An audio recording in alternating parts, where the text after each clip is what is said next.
আজকের ওয়েদারটা বেশ ভালোই লাগছে, শীত চলে আসলো তাই না, শীত শীত অনুভব করছে। আর আজকের মানে মানে রোদটাও বেশ ভালো লাগছে গায়ে। তো যাই হোক, আমি ছাদে জামা কাপড় মেলতে চলে এসেছি, তাই এটি তোমাদের কাছে একটু শেয়ার করলাম মানে ভিডিওটা করে।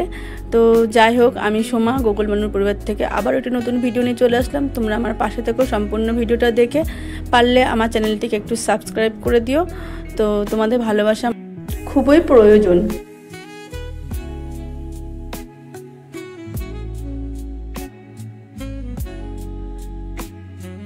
এদিকে দেখো বেলগুলো কত বড় বড় হয়ে গেছে।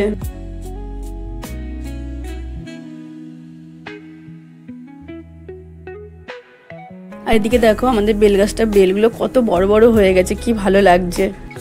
তো দেখো আজকে সকালবেলায় গরম গরম ভাত, তার সঙ্গে ছোট ঠাম্মা ছেলে মেয়েকে স্যুপ দিয়েছে, মাংসের দিয়ে এই যে স্যুপ দিয়ে খাওয়াবো। আর আমাদের জন্য বেগুন পোড়া আর আলু সিদ্ধ, আর এই যে মূলো দিয়ে ডাল করে, ধনে পাতা আনিনি তাই ধনে পাতা দিতে পারিনি ডালে।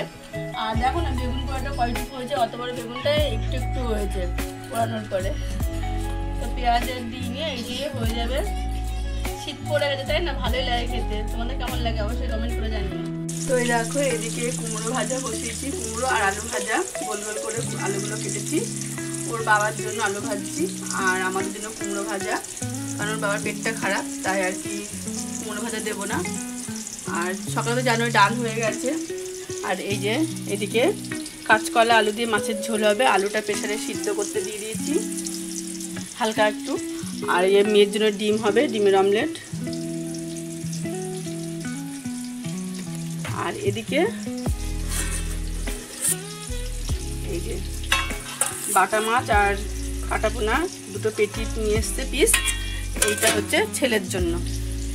তো গোগলকে এখন দিয়ে এসছি স্কুলে, ওর অঙ্গনওয়াড়ি স্কুলে আনতে যেতে হবে ওকে। আগে যখন এই গত বছরে এই সময়টায় একা একা রেখে চলে আসতাম, বেশ থাকতো, কিন্তু এখন আর থাকে না। তো আজকে আবার প্রথম একা রেখে আসলাম, দেখি কতক্ষণ থাকে। তো তোমাদের কালকে গোগল যে স্কুলে গেছিলো আমি ছিলাম, তখন একটু ভিডিও করেছিলাম কি করছিল, তোমাদেরকে দেখাই চলো। বলতে বলতে গোগলের স্কুল থেকে ফোন চলে এসছে, ওকে আগে নিয়ে আসি। তো তোমরা দেখতে থাকো।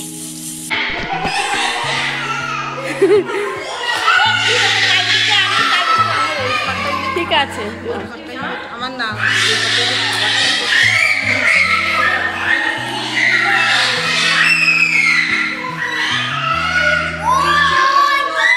তো দেখো ওদের খাওয়ার সময় হয়ে গেছিলো, খাবার দিয়েছিলো। তো আমি গোকুলকে ওখানে সেরকম একটা খাওয়াই না, তাই আমি খাবার নিইনি। তো ও খেতে চাইছিলো বলে আন্টিরা বললো দাও না একটু, তারপরে আমি দিতে গেছিলাম। তো সেই সময় ভিডিওটা করছিলাম আর দেখি বাচ্চাটা ওর মুখে লালিপপটা দিচ্ছিলো, আমি সঙ্গে সঙ্গে ওকে সরিয়ে নিলাম।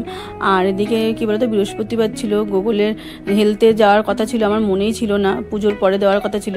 তো যাই হোক আমি পুজোটা পরে এসে দিয়েছি, আগে হেলতে দৌড়ে গেছি। আর এদিকে মেয়ে রান্নাটা করেছিল, আমি সয়াবিনটা ভিজিয়ে রেখে গেছিলাম গরম জলে। তো মেয়ে যাই হোক ওই একটা রান্না করে ফেলেছি করেছে, তাই একটু আন্টি হয়তো বকাবকি করেছিল, তাই কাজ ছিল।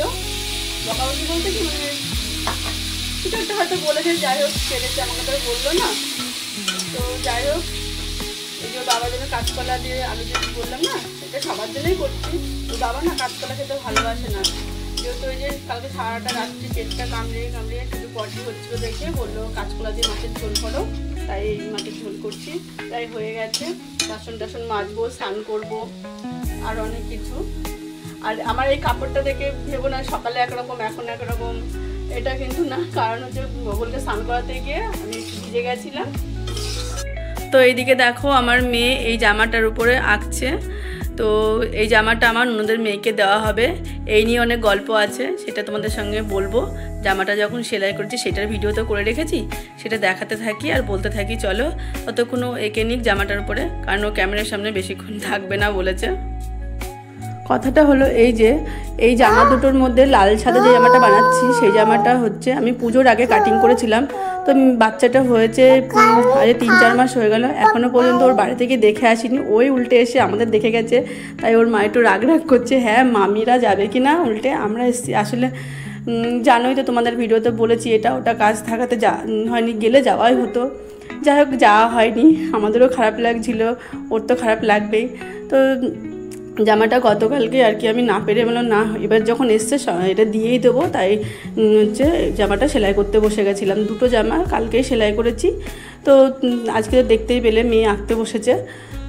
আর কি বলতো, জামাটা সেলাই করতে করতে আমি ভুলেই গেছিলাম যে জামাটার হাতায় যে কুচি দেবো সেই কুচিটাও ভুলে গেছি, পুরো পাইপিং করে নিয়েছি। তারপরে তো ওই সাদা কাপড়ের টুকরোটা দেখে মনে পড়লো যে বাবা কুচিটা, এটা তো কুচির জন্যই মনে কেটেছিলাম, মানে ভুলেই গেছি। তো যাই হোক, কুচিটা দেওয়ার পরে আরও সুন্দর লাগলো জামাটা। তোমাদের কেমন লাগলো অবশ্যই কিন্তু জানিও। আর হ্যাঁ, যখন ও হয়েছিল তখন খুব বৃষ্টি ছিল, প্রায় 7-8 দিন বৃষ্টি ছিল। আর যে মানে হসপিটালে বা নার্সিংহোমে হয়েছিল সেখানে এতটাই জল জমে গেছিলো, আমরা দেখতে যেতে পারিনি। সেই সময় আমার যাওয়ার খুব ইচ্ছা ছিল, ওর মামা নিয়েতেও চেয়েছিল, কিন্তু জলের জন্য আমরা ঘর থেকে বেরোতে পারিনি। তো যাই হোক, তারপরে আমার জ্বর, আমার ছেলের শরীর খারাপ, এটা ওটা, পুজোর কাজ, ওর মামা বলেছে তুমি জামা বানিয়ে দেবে, তুমি যখন যে দেখতে পারো নি তাও জামা বানিয়ে তারপরে নিয়ে যাবে, আমাকে এরকম বলেছে। আর আমার মেয়ে বলেছিল মা তুমি বানিয়ে দিও একটা, যেহেতু এরকম জামা বানিয়েছিলাম তোমাদের দেখিয়েছি, সেই জামাটা মেয়ের খুব পছন্দ হয়েছিল, তাই বলছে মা বোনুর জন্য এরকমই বানাবে, তা আমি এঁকে দেবো। তাই সেই জন্যই আর কি বানানোটা হয়নি বা যাওয়া হয়নি। তো বানানো ফাইনালি হয়ে গেল। তো যার জন্য কি আমারও ভালো লাগছে, আমার মেয়ে তো খুব খুশি। যাই না এখন আমার ননদের কেমন কি পছন্দ হবে, যদি ওর পছন্দ হয়ে থাকে তাহলে আরও একটা কাপড় মানে দাদাকে বলবো কিনে আনার জন্য। এখন যেহেতু শীত চলে এসেছে, তো শীতের জন্য ওরকম ফুল হাতা দিয়ে একটু বানিয়ে দেবো সুন্দর করে। তো এটা তো যখন কেটেছি তখন তো গরম গরম ছিল, যার জন্য কি হাত কাটাই হয়ে গেল সব।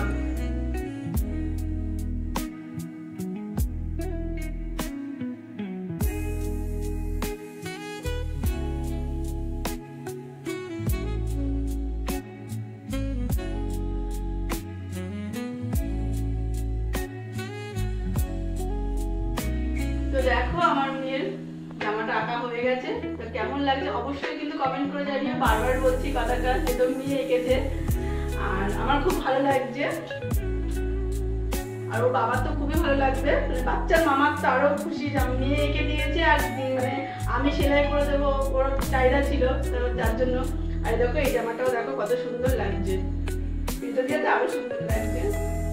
তো যাই হোক, ভিডিওটা আজ এই পর্যন্তই। তো দেখা হবে অন্য কোনো ভিডিওতে, ততক্ষণে টাটা, সুস্থ থেকো, ভালো থেকো।